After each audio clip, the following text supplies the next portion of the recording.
क्या बताएंगे, आज कुरुक्षेत्र आए हैं, धन्ना भगत जयंती समारोह मनाया जा रहा है। हाँ, भक्त धन्ना जाट की जयंती के अवसर पर 611वीं जयंती के अवसर पर आज मुझे कुरुक्षेत्र में आने का सौभाग्य मिला है। अच्छी बात यह है कि ऐसे व्यक्तित्व के धनी जिन्होंने साक्षात परमात्मा को पाया हो, बहुत कम बिरले लोग होते हैं जिन्होंने परमात्मा के साथ भोजन किया हो, परमात्मा से काम लिया हो, परमात्मा के साथ खेल हो, बातचीत की हो। पत्थर में भी मूर्त में जान डाल के जिस व्यक्ति ने ये साबित करके दिखा दिया कि भक्ति से बड़ा कुछ नहीं है, ऐसे श्रोमणी आदरणीय भक्त धन्ना जाट जी, जिनका जीवन आदर्शों से परिपूर्ण है। हर व्यक्ति को उनके भाव को समझ के, उनकी सोच को समझ के और उनके द्वारा कराए गए समाज के उन अथाह कार्यक्रमों को समझ के अगर हम लोग जीवन में 1% भी लागू कर ले तो बहुत बड़ा आमूल चूल परिवर्तन हो सकता आज के इस कलयुग के दौर में। मैं कहूँगा कि ऐसे शिरोमणि भक्त धन्ना जाट, जिन पर हमारे समाज को ही नहीं संपूर्ण समाज को बड़ा गर्व है, और ये बाकी लोगों की तरह इसलिए नहीं ज़्यादा विख्यात हुए क्योंकि उन्होंने उस कालखंड में काम किया जब औरंगजेब जैसा दरिंदा इस देश में धर्म परिवर्तन करके हिंदू समाज का कत्लेआम कर रहा था, मार रहा था, और उसकी दरिंदगी के खिलाफ आवाज के उठाने के साथ साथ समाज में जो कुप्रथाएं थी उनके विरुद्ध भी अगर किसी ने उस वक्त समाज को जागृत किया है, समाज ने जिस बात को माना है और खापों से लेके उस वक्त और उस वक्त के रजवाड़े, वो सब भक्त धन्ना जाट के अनुयायी थे।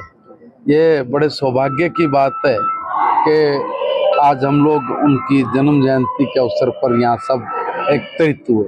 7वीं 8वीं क्लास का जो सिलेबस है बदला गया है, लेकिन किताबें उपलब्ध नहीं है।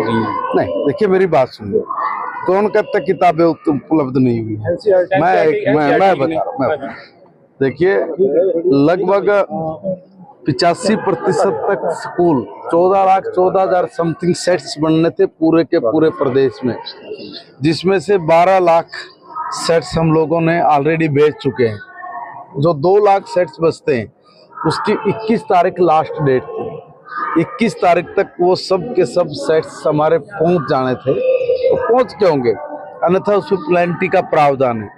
मगर ये रिकॉर्ड है आज तक का कि कभी इतनी फास्ट बुक्स नहीं पहुंचूंगी। 6 महीने आधे पाठ्यक्रम जब आधी क्लास लग जाया करती तब जाके कहीं बुक्स मिलती थी।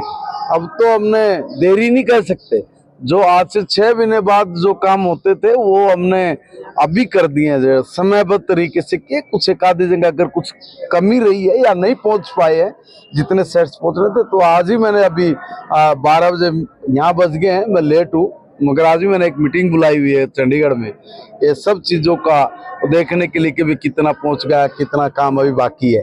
मगर मैं बहुत सेटिस्फाई इसलिए कहूँगा कि ये कहते हैं कि भाई काम नहीं होते या 6 महीने तक के बाद बुक्स आती हैं, 6 महीने लग जाते हैं, बच्चे क्या पढ़ें। इस बार हमने पहले तय किया था कि क्लासेस लगने से पहले, अभी तक तो एडमिशन चल रहे हैं भाई, 30 तारीख तक एडमिशन है। आप ये कल्पना करिए कि 6 महीने बाद आनी, मगर 30 तारीख तक एडमिशन है, और एडमिशन पे भी हमने 21 तारीख लास्ट डेट उसमें तय की थी। तो लास्ट डेट 21, तो आज शायद 21 ही है और आज तक हो जाएंगे। अगर कोई थोड़ा बहुत बचेगा तो उसको भी जल्दी कर देंगे। हाँ, ये बड़ी ताज्जुब की बात। देखिए ये कहते हैं कि शिक्षा की गुणवत्ता को नापने का पैमाना क्या है। जब 5वीं में, 8वीं में, 10वीं में, 12वीं में जब आपके एडमिशन्स बढ़े तो इसका मतलब ये है कि शिक्षा की गुणवत्ता वो बढ़ी है, हमारे एडमिशन बढ़े हैं।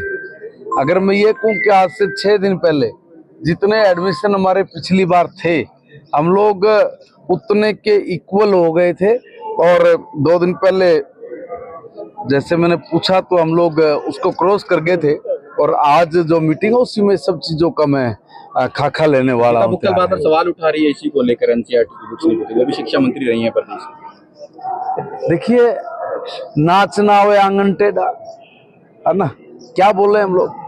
आप मुझे ये बताइए, कभी भी 6 महीने से पहले उनके समय तो 8-8 महीने निकल जाते थे। उनके राज में बच्चे प्राइवेट दुकान से किताब लेके पढ़ते थे, कभी फिक्स्ड समय पे उनकी किताबें नहीं गई। हम पहली बार है ये इतिहास में